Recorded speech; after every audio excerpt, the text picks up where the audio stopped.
Hello, I'm Zora Carrier from Florida Museum of Photographic Arts, and you are watching Tampa Bay Community Network.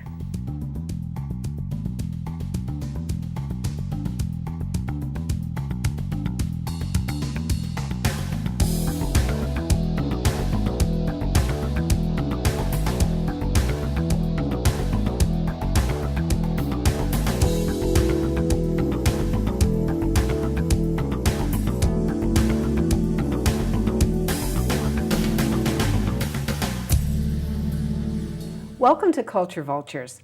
My name is Linda Saul-Sena, and it is my great pleasure today to have with me Zora Carrier from the Florida Museum of Photographic Arts, or as we affectionately refer to it, FMOPA. So welcome, Zora. Thank you for having me. My pleasure.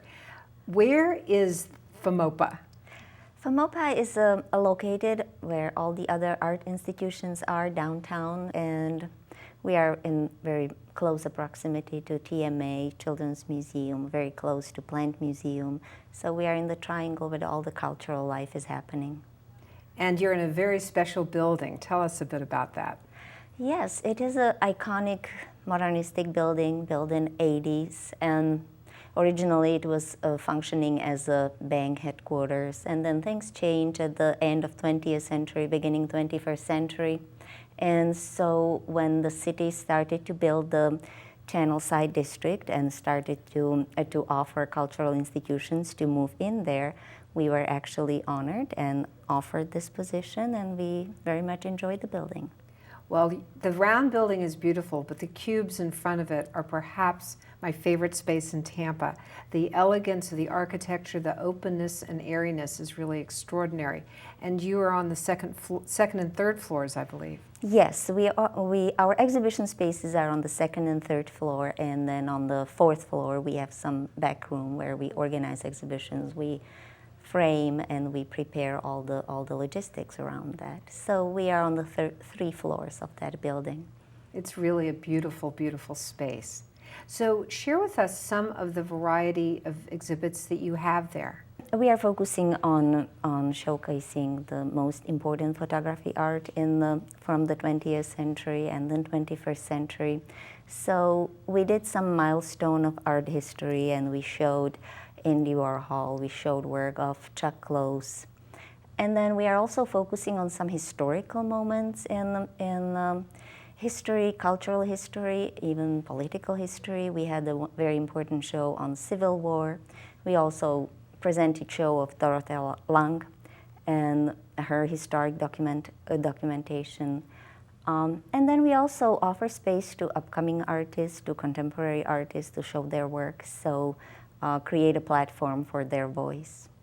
I know that you have two levels of gallery space, and so you often have two different shows, and I believe you have a community space also.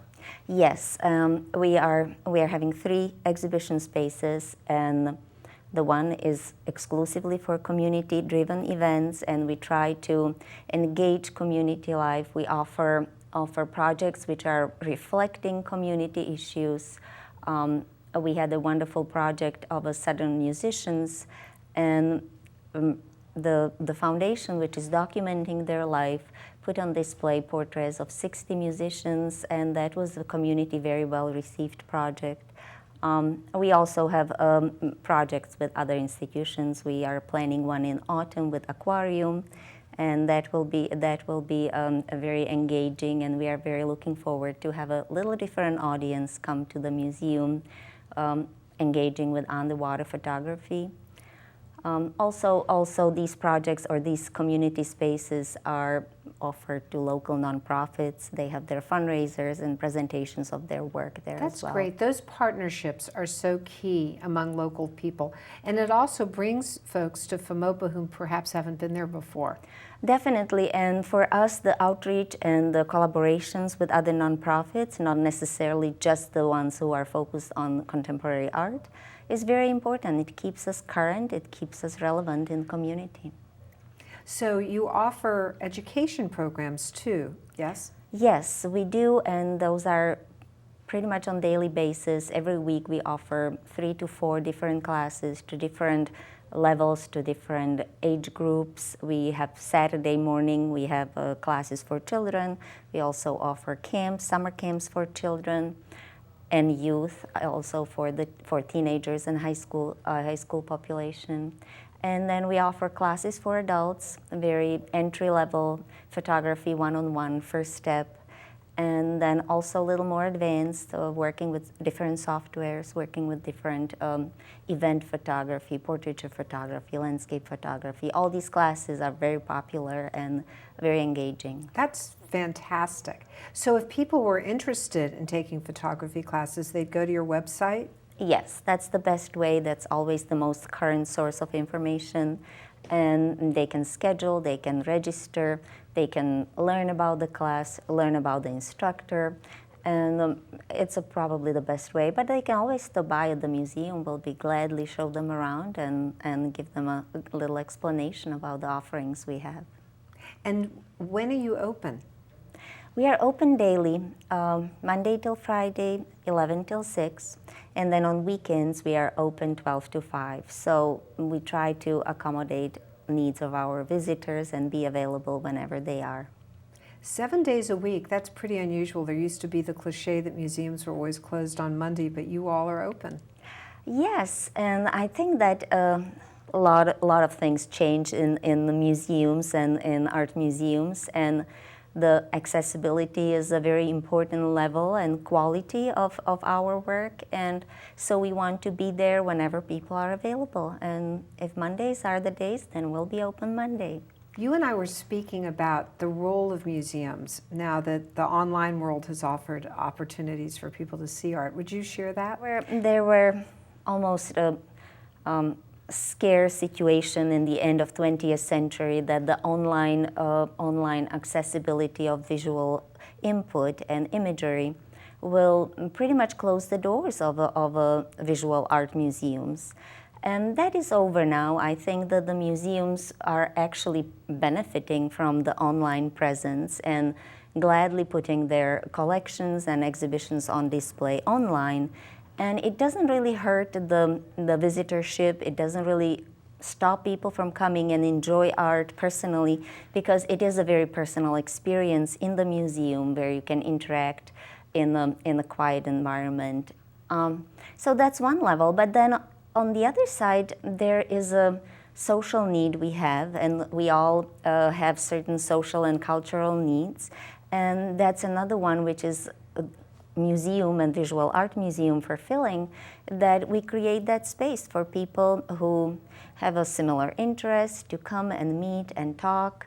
We created First Fridays at the museum, which is our regular event, and every first Friday of the month we have a exhibition opening, artist talk, social offering for our members as well as non-members. And so really, it's open to the public, so you don't have to be a member. Yes, you don't have to be a member. You just come and enjoy finger food and cash bar, and it is a social opportunity, and people do like to do that. A lot of people report that they actually visit cultural institutions because they want to have this social experience as well. And that's why they go to theaters, that's why they go to exhibitions, that's why they go to museums. And so we are trying to offer these opportunities and build on them. I think it makes a lot of sense.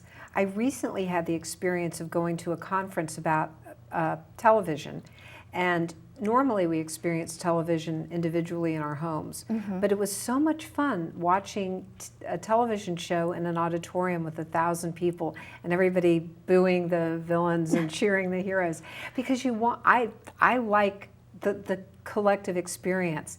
And similarly, going to visit you at FMOPA, your most recent show is really interesting, as are all your shows. I have to say that the quality of curation is just great. But in saying, isn't that extraordinary, or isn't that weird? Yes, and we are social creatures, and we do crave that contact. And when we see something extraordinary, either in the positive or negative way, we feel like we want to share that. And so the presence of other people is very important to us. And so viewing images somewhere in your library, or viewing images on on your device is just one way of gathering information, but it doesn't fulfill all the needs we have. And so that's why people do come to museum and do enjoy the social dimension of interfering with visual art. Plus, it's bigger and brighter usually. And you know, we are impacted by that. We've all experienced it, seeing the image of something, for example, on our phone, and then seeing it in real life. It's so much more engaging. It is. And there is this aura of authenticity. And yes. it is a very interesting feeling which you can't really supplement. And the authentic being there is very different to, it's just like being in Paris or seeing a documentary on Paris, right? It's a very different experience, even when the documentary on Paris could be a really good documentary. It still can't supplement the trip. And so this is a very similar situation. And so there is a competition, there is a lot of competition on seeing good art on your device, seeing good art on the internet. But it does not completely supplement the cultural needs we have. Right, right.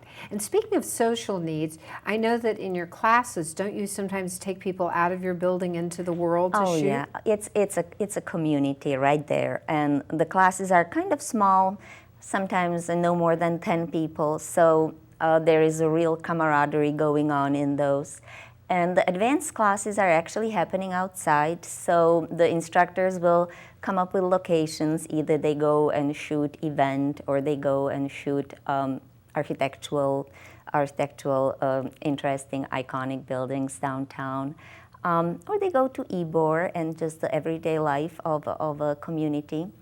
And those are very popular. People like them. They then critique their work. They usually start at the museum, get some instructions, then they go together out, and they come back and give a feedback each other on the work. And that's exactly the part where people experience the social interaction and where it gets really fun. Well, as a person who loves cities deeply, I love the fact that the more people are paying attention to their city through photography, it raises your awareness and literally your focus. And then hopefully people will become greater advocates for protecting what's beautiful and improving what needs to improve. So there's a real synergy there between photography and sort of civic awareness and pride and activism. Sure, and you actually get to know your environment better because you really have to focus on what you are looking at, because very often we look at things not really seeing them. If there is a building we pass every day for several years, we stop seeing that building even when we look at it every day, right? But then looking through camera lens, that very much changes the relationship between looking and seeing. And a lot of people who come to our museum and participate are actually people who move downtown. And that's a very different group of people who are very enthusiastic about the new environment and very enthusiastic about downtown living and do enjoy that environment. We're going to take a break now and be right back. Change your life. Learn TV and internet video production skills at TBCN in Tampa. Become a skilled video producer quickly and inexpensively. Learn audio, editing, lighting, and camera basics. Produce multi-camera videos for TV, the internet, business, or pleasure.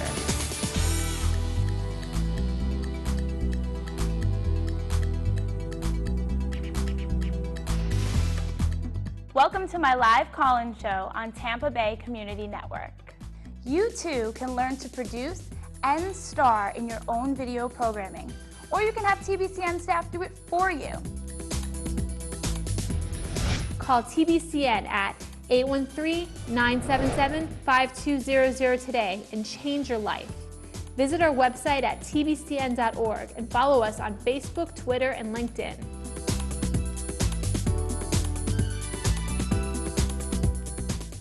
Welcome back to Culture Vultures. I'm Linda Saul-Sena, and my guest today is Zora Carrier from the Florida Museum of Photographic Arts. And I was just about to ask you, who are the people who visit the Florida Museum of Photographic Arts? Well, Florida Museum of Photographic Arts serves over 10,000 people every year.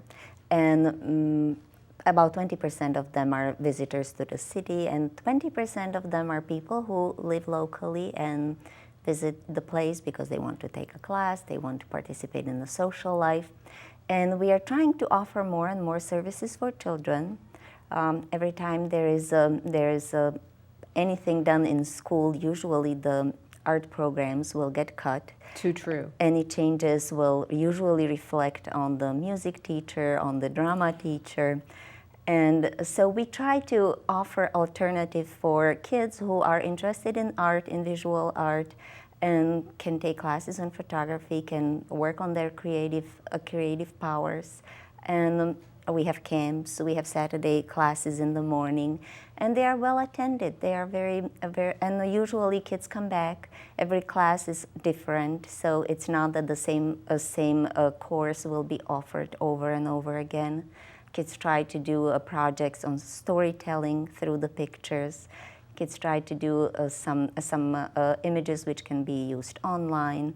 A different kind of classes offered, especially for young audiences. Well, I think that as we move into this century, we're realizing that so much of communication is visual because often of technology. I have 20-something-year-old daughters, and for them, Instagram is actually more important than written words. Oftentimes, it's very interesting. Definitely. And when we were growing up, then camera was a valuable piece which had to be very carefully stored and treasured, and I don't even think that kids were allowed to play with it and take pictures. And now all the school kids have a camera in their pocket on their phone, and they are using it. They are taking pictures and they are enjoying them, and a lot of them want to take this passion this a little further and learn how to really create a good composition, how to really do something with that. I think the whole idea of visual literacy is really gaining momentum.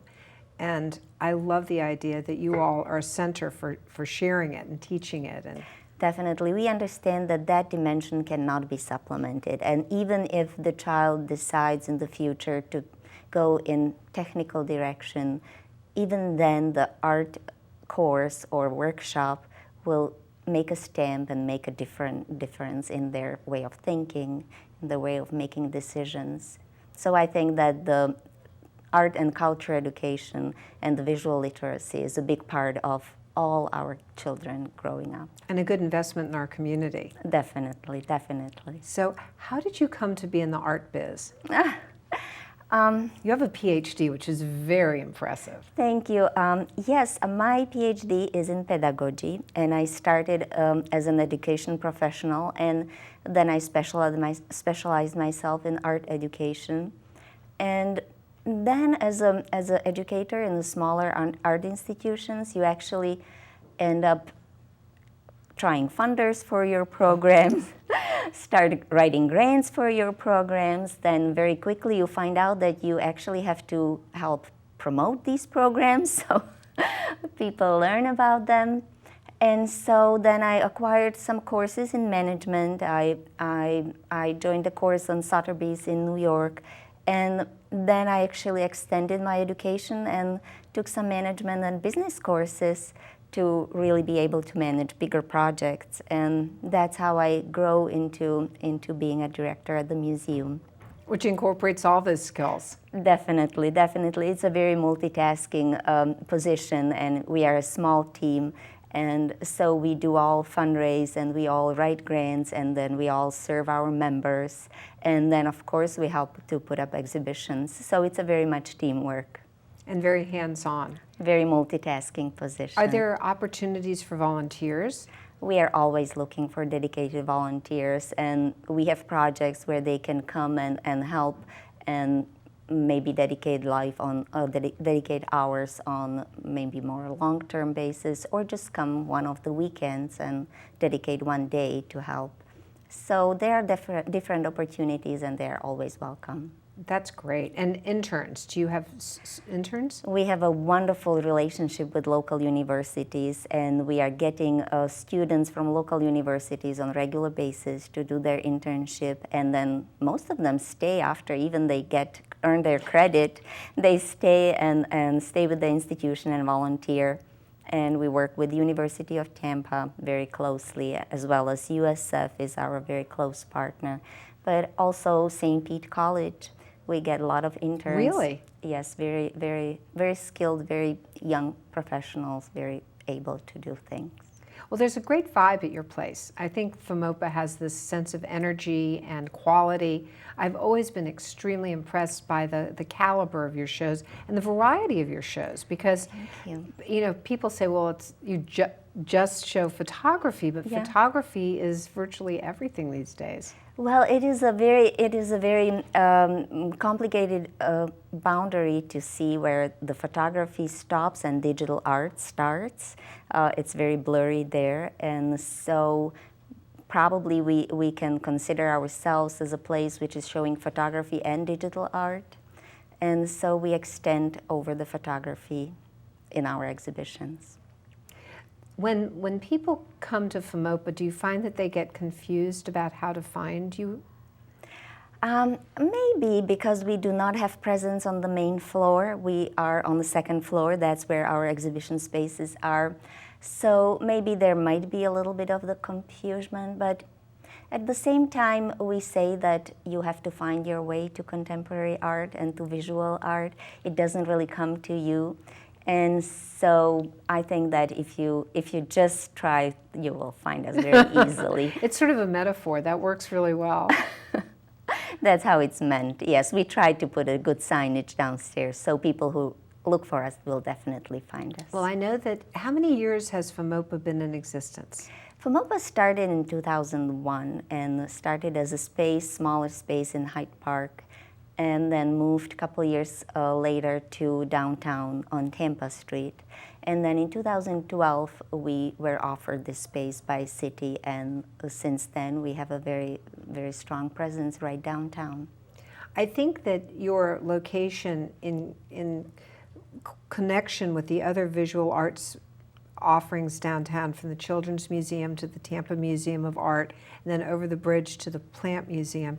I think that's great. We have this sort of cultural core, and I like the idea that it's very walkable, especially now that the Riverwalk has opened up. Yes, and I think that urban planners in the city of Tampa did a wonderful job planning this and kind of creating the center where people can walk and then at the same time have some refreshments, and it's a very, very well done, and I think people are taking advantage of that, of visiting the Riverwalk and then visiting some of the cultural institutions which are nearby. It started very well, very strong. The first day of the Riverwalk opening, we had thousands and thousands of visitors. It was really successful. I'm so pleased to hear that. I worked on that for years on Tampa City Council, and it's an overnight sensation that's 30 years in the making. But the federal money really helped. I have to congratulate our Representative Kathy Castor for bringing home the bacon, and Mayor Bob Buckhorn for having the plans ready to go, and now we can all enjoy it. People are enjoying it, and people are moving downtown, and they actually choose that as their destination for evening out, and we can see that, and we enjoyed that. Well, I think it was very strategic of you and your board to figure out a location that would be attractive to folks, and your proximity to restaurants and the other cultural institutions really creates a buzz, it creates a certain critical mass that attract people. Exactly, and it's all in a very safe and beautiful neighborhood. That's another part of it, that really the city of Tampa did a great job to make that a very popular destination. Well, I have to say, having been involved with it, it kind of happened. I mean, some of it was purposeful and some of it came together in a really fortuitous way. But it creates an interesting city, and we're able to say that there's a cultural district on the water in downtown, and it's enjoyable and really beginning to be a magnet. exactly. And I think that with other developments planned nearby, it will just get better over the next couple of years. So let's say we love FOMOPA, which is true. How do people become engaged with it? How do you support it? How do you become part of it? Well, I think the most intensive source of information will probably be our website at fomopa.org, where you can learn about the hours, our exhibitions who are currently on the show or which we are working on for near future. You can learn about the classes, you can learn about our social offerings, and then it's very easy visit. You can park right in the building and get a flat rate for your parking ticket and then stay and enjoy all the other cultural institutions in a proximity. Yeah, I think that you need to experience that and come and make the trip. I think you will not be disappointed. When you go to FOMOPA, there's this sense of not only the beautiful museum and the offerings on your walls, but the architectural space that you look out onto a level that you'd never ordinarily be, you know, like a third story up view of the water and the minarets from the University of Tampa, looking out toward the Tampa Museum or toward the hotels to the south, and it's dramatic. It is beautiful, and it's interesting how the building looks from outside in the night. It really looks like a beautiful jewelry box, being with all the lights and just being so detailed. And then from inside, there's this wonderful high ceiling, open space, almost cathedral environment. And it's a very generous project, and it's beautiful to come there and stay there, have a coffee, and view an exhibition. It's a really nice outing. The openness, having, as you said, that generous space is one of the most luxurious things you can do. It's very rare for anyone to build such a grand building with just space to enjoy, just to sort of feel this great, it's almost like a yoga posture where you're breathing in and there's so much beautifully framed space.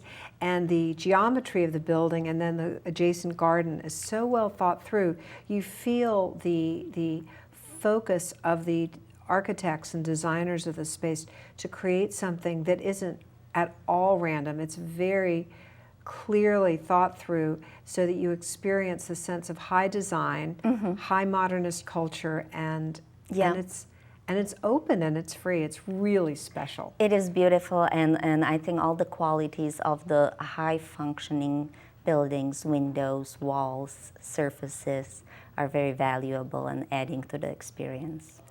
But are there any upcoming exhibits, particularly at the end of 2016, that we really need to look forward to?